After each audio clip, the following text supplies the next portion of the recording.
आजको मेरो मिनी ब्लगमा रहेको छ साथीहरू पोताइको काम, यानि कि पेन्ट लाउने काम कि अलिकति होटलको पेन्ट लाउनु पर्ने थियो।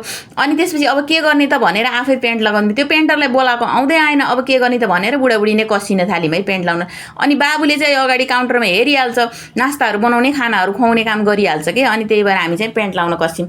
मैले नगरेको पनि केही छैन साथीहरू, गरेको पनि केही होइन के। यस्तै यो कामका साथीहरू होइन।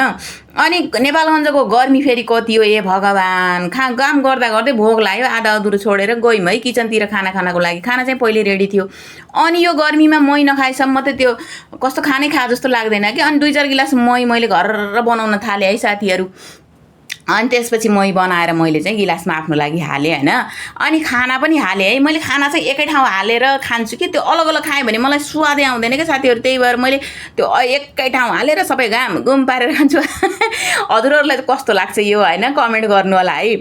अनि मलाई चाहिँ एकदमै राम्रो लाग्छ, स्वादिलो पनि लाग्छ कि एकै ठाउँ हालेर खाएको खानाहरू सबै हाल्छु कि मैले, माछा मासु अनि चटनी। अनि त्यसपछि खाना खाइसकेपछि अलिकति बाँकी थियो यो रातो लाउनको लागि, यो पनि लगाउन थालेँ है साथीहरू। अनि लगाएर पुरै चाहिँ भ्याइसकेपछि अब गर्नु पर्यो सफाइ। यो सफा पनि आफैले गर्नुपर्ने। यति गर्दासम्म यति थकाइ लागिसकेको थियो कि साथीहरू पुरै छोडिदिनु के। अनि यता उता काम गर्दासम्म जति थकाइ लागे पनि एकछिन यो सानीसँग खेल्ने हो भने फेरि त्यो थकाइ सकाइ हराउँछ कि साथीहरू। यस्तो खुसी लाग्छ।